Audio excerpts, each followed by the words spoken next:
Bismillahirrahmanirrahim. Assalamualaikum warahmatullahi wabarakatuh. Alhamdulillah. Alhamdulillahilladzi wahidil atiyah. Salatu wassalamu ala khairil bariyah. Sayyidina wa maulana Muhammadin ibni Abdillah wa ala alihi wa ashabihi wa man tabi'ahum bi ihsanin ila yaumil qiyamah. Asyhadu an la ilaha illallah wahdahu la syarika lah, iyyahu na'budu wa iyyahu nasta'in, wa asyhadu anna sayyidina Muhammadan abduhu wa rasuluh al-mab'utsu rahmatan lil alamin. Allahumma fasalli wa sallim ala Sayyidina Muhammad wa ala ali Sayyidina Muhammad. Bapak Ibu, para orang tua, anak-anak kami, Bapak Ibu guru, Ibu kepala sekolah yang insya Allah sangat dimuliakan Allah Subhanahu wa Ta'ala. Mudah-mudahan kita semua insya Allah orang-orang yang dimuliakan oleh Allah Subhanahu wa Ta'ala. Amin ya rabbal alamin. Tentunya kita bersyukur kepada Allah Subhanahu wa Ta'ala, kita masih bisa dikumpulkan walaupun melalui layar, tapi mudah-mudahan rasa kesyukuran kita kepada Allah Subhanahu wa Ta'ala tidak akan pernah tergoyahkan. Allahumma salli ala Sayyidina Muhammad wa ala ali Sayyidina Muhammad. Kita ucapkan selawat kepada Rasulullah sebagai uswatun hasanah. Mudah-mudahan dengan selawat yang kita ucapkan tadi menjadikan kita orang-orang yang disafaatkan oleh Rasulullah sallallahu alaihi wasallam di hari yaumil akhirah nanti. Amin ya rabbal alamin. Bapak Ibu, anak-anak kami semua, Al-Imamun Nawawi Al-Bantani menjelaskan dalam sebuah kitabnya Nuruz Zolam, kata beliau, izlaulahu lakanat ahwalahum aqbaha minal an'am. Kalaulah bukan karena Muhammad, maka jadilah manusia lebih bejat daripada binatang ternak. Begitu juga kata Al-Habib Ali, pengarang kitab Sintud Durrar, kata beliau, setiap manusia nanti akhlaknya akan rusak. Kalimatnya di situ adalah kullu. Setiap manusia akhlaknya akan rusak. Tidak ada satupun yang bisa membaguskan akhlak itu kecuali Rasulullah Sallallahu Alaihi Wasallam. Maka sepantas dan sewajarnya kita selalu untuk menuntunkan hati kita mengucapkan salawat kepada Rasulullah Sallallahu Alaihi Wasallam. Assalamualaikum ya Rasulullah, Assalamualaikum ya Nabi Allah, Assalamualaikum ya Habibullah, Assalamualaikum ya Sayyidil Mustafa Muhammadir Rasulullah Sallallahu Alaihi Wasallam. Bapak Ibu, anak-anak kami semua yang insya Allah dimuliakan Allah Subhanahu wa Ta'ala. Hari ini adalah hari pengumuman anak-anak kita yang berprestasi. Namun saya di sini ingin menyampaikan beberapa poin. Itu tentunya tentang pendidikan. Yang pertama, kepada anak-anak kami semua yang perlu antum perhatikan adalah dalam menuntut ilmu, bersihkan niat. Di dalam menuntut ilmu, kita harus membersihkan niat. Saya teringat kepada pesan daripada Al-Imam Abu Hamid Muhammad bin Muhammad Al-Ghazali dalam sebuah kitabnya bernama Kitab Ayyuhal Walad, dalam bab Toharatun Niyah, yaitu bab membersihkan niat dalam menuntut ilmu. Kata beliau begini, bahwa manusia ini banyak yang begadang di malam hari, tapi hasilnya nihil. Maksudnya bagaimana? Banyak orang-orang yang menuntunkan hatinya untuk menuntut ilmu, tapi hasilnya nihil. Nihil kenapa? Karena niatnya salah. Kata Imam Ghazali dalam kitabnya itu, niatmu belajar itu apa? Niatmu belajar apakah untuk dunia Belajar niatnya apakah untuk jabatan dunia atau untuk berbangga-bangga. Ini yang pertama. Kalau niat seorang pelajar sudah salah, apapun yang dia lakukan hasilnya nihil, kata Imam Al-Ghazali. Niatmu apa? Belajar niatnya mau untuk dunia, nanti dapatkan ijazah SMA, lalu masuk kuliah niatnya lagi untuk dunia, dapat lagi ijazah S1, mau dapatkan dunia, atau mau berbangga-bangga di depan orang lain. Nah, ini yang pertama. Tutor utama dalam menuntut ilmu, bersihkan niat. Maka kata Imam Al-Ghazali, andaikan niatmu menuntut ilmu ini adalah untuk dunia, untuk jabatan dunia, kata beliau, fawailul lak summa wailul lak. Apa artinya? Celakalah bagimu, kemudian celakalah bagimu. Namun kata Imam Al-Ghazali, jika niatmu memang untuk menghidupkan syariat Rasulullah, dalam menuntut ilmu itu niatmu adalah untuk membaikkan akhlakmu, untuk mengekang hawa nafsumu, maka kata beliau, fatubalak thumma tubalak. Bahagialah bagimu, kemudian kebahagiaan bagimu.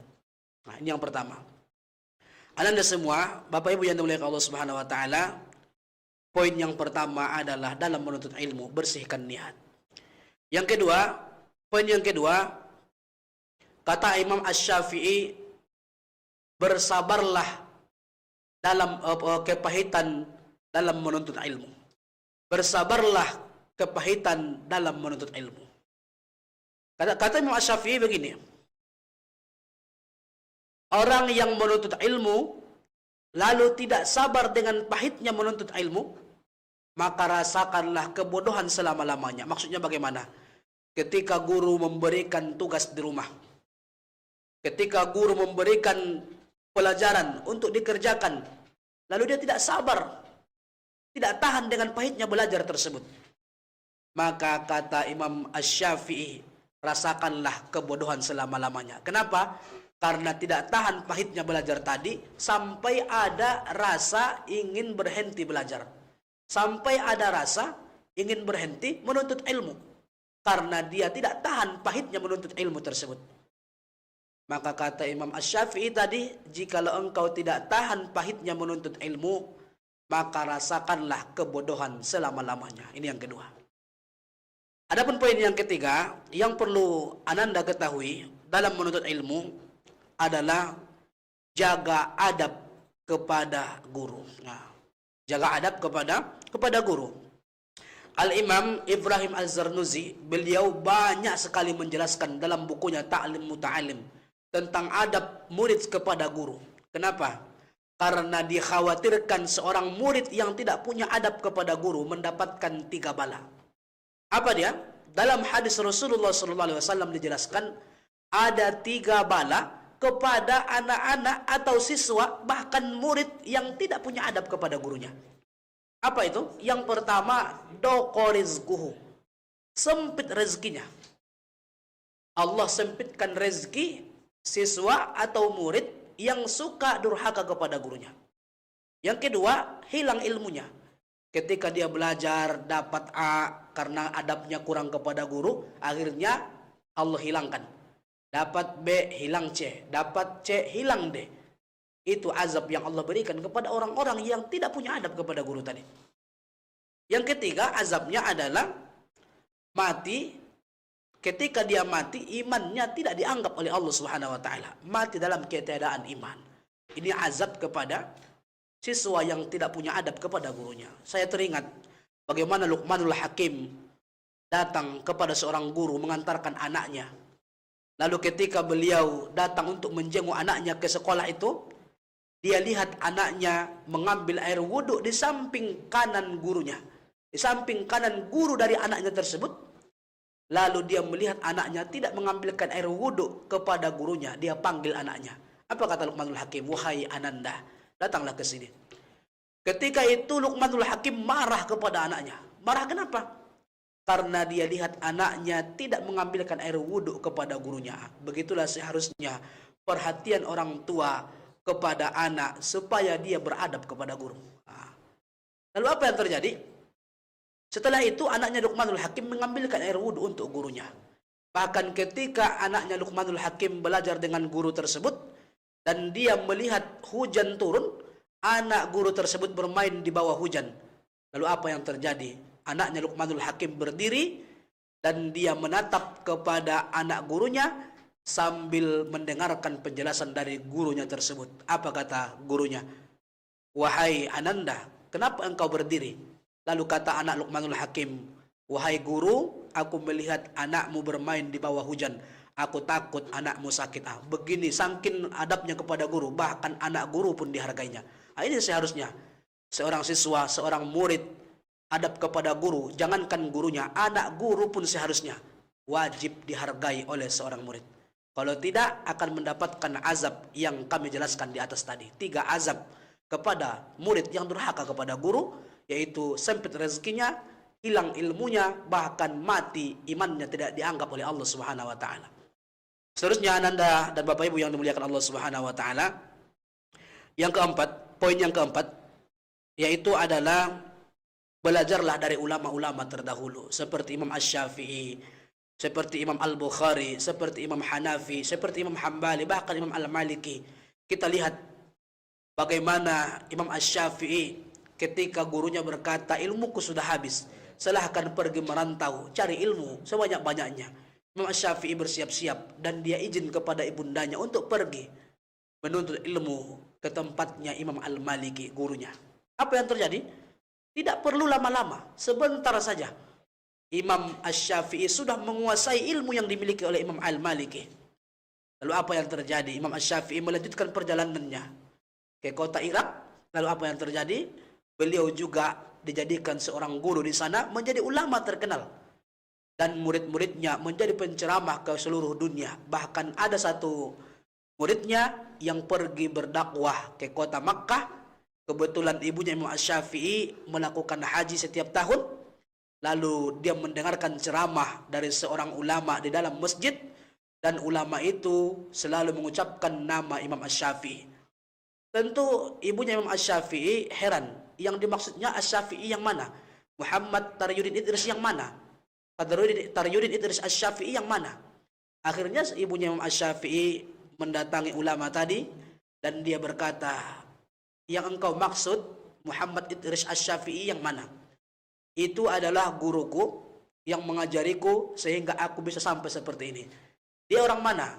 Dia kelahiran Makkah. Terkejutlah ibunya Imam Asy-Syafi'i. Ini salah satunya karya Imam Asy-Syafi'i. Dia suka menyenangkan hati ibunya dengan prestasi-prestasinya tadi. Maka Anda semua seharusnya belajar daripada kisahnya Imam Asy-Syafi'i. Belajar sampai punya prestasi sehingga ibunya pun bangga dengan prestasi yang dia miliki tadi. Begitu juga dengan Imam Hanafi. Beliau juga adalah orang-orang yang sangat luar biasa dalam ilmu fikih. Beliau menuntut ilmu dengan motivasi yang sangat tinggi sehingga menjadi ulama besar. Kita harus belajar dari ulama-ulama terdahulu dalam menuntut ilmu.